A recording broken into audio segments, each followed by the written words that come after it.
Love Lies Bleeding is an exciting fever dream set in the 80s that's brilliantly led by Kristen Stewart and Katie O'Brien. Their love story explores the ride-or-die stage of a relationship through a queer perspective, which informs the overall aesthetic without feeling like that's the only selling point. But before I get further into it, please consider liking this video, subscribing to the channel, and switching on notifications, as it really helps us out.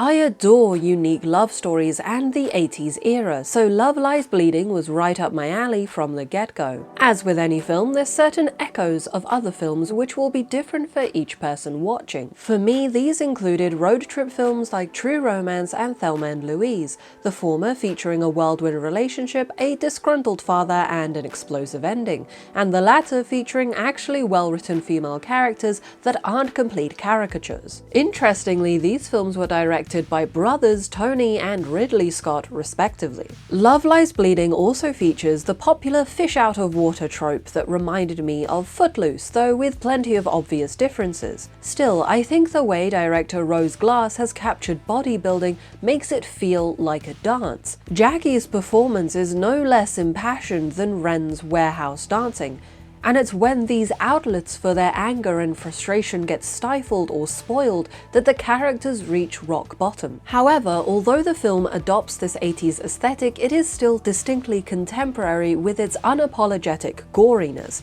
which comes out in the obvious ways of mangled bodies and pools of blood, but also with the characterization generally. Glass doesn't coat her film in concealer, instead she highlights the messy aspects of being human, including stained clothing, sweaty skin, and greasy hair. This extends to the cluttered production design from Katie Hickman that makes the spaces feel truly lived in. Yet the color palette is somewhat faded, as if the brightness of the 80s aesthetic is being stifled in this small, corrupt town. This is juxtaposed with the surrealist moments of the flashbacks and steroid-fueled hallucinations. Although I enjoyed the look of these surreal moments, they were off-putting at times because they took me away from this lived-in messiness that I so loved and that I felt really embedded the story in reality. Glass's previous feature film Saint Maud also had some non-naturalistic moments, but they were clearly part of the character's supposed psychosis and very much complemented the religious themes of the plot. I also think they blend better with the horror thriller genre of Saint Maud rather than the action romance of Love Lies Bleeding. Yet I can't say that they felt totally out of place, considering there were so many curious and unexpected moments within this film,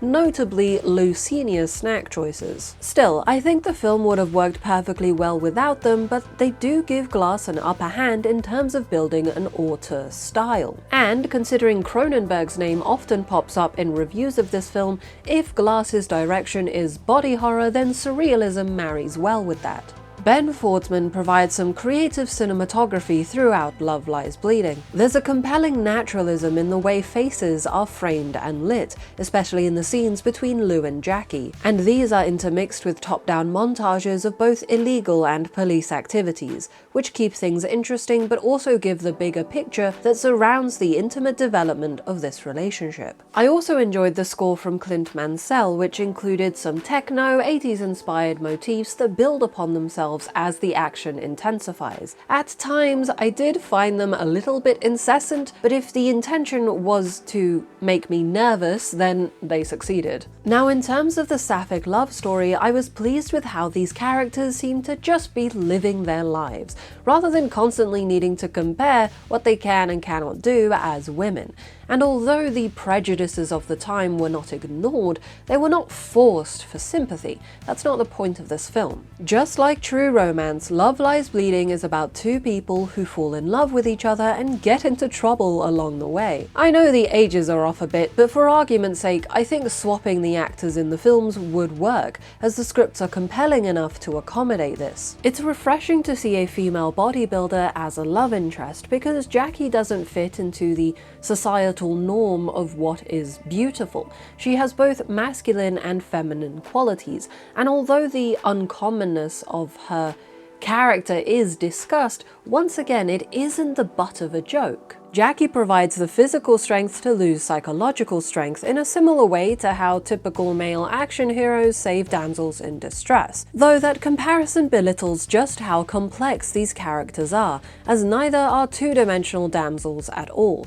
They're both well-rounded victims of their individual traumas, sitting in that mid-20s lull when you're unsure of what to do with your life. What's nice is that they still are clearly reserving some secrets from each other and the audience, and this sets them up nicely for a sequel in which they are running from the law, or driving from the law like Thelma and Louise. Personally, I would watch that. Kristen Stewart is one of those actresses that I find really compelling to watch, and it's interesting that Glass mentions immediately thinking of her when writing Lou, as it truly is the perfect match.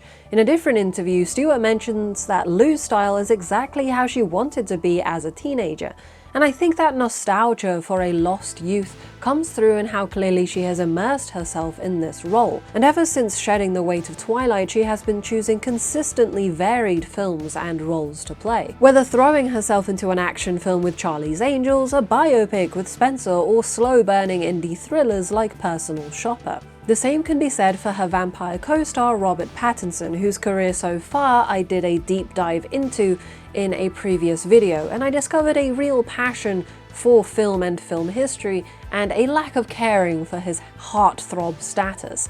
If you're interested in that video, then please follow the link above or in the description below, and let me know if you'd like to see a similar deep dive for a different actor. Alongside Stewart is the mesmerizing Katie O'Brien, who's not exactly a newcomer, but because I'm not that invested in the Marvel Universe, I haven't actually seen her in anything before, but she is now firmly on the watch list. O'Brien perfectly expresses that balancing act between Jackie's physical strength and her naivety, both of which transform into something new, exciting, and somewhat dangerous as she falls deeper in love with Lou. In terms of the supporting cast, Ed Harris in particular is all sorts of menacing with his crazy hairstyle and toxic type of fatherly affection. I wasn't completely sold on Jenna Malone as Beth, as I didn't feel much rapport between her and Stewart, but this did improve somewhat after their main confrontation. Overall, Love Lies Bleeding is a vibrant, gorgeously designed film with compelling and well-written characters that don't belittle themselves. It strikes a perfect balance between being too much and too little, leaving the audience wanting more while still delivering an action-packed love story.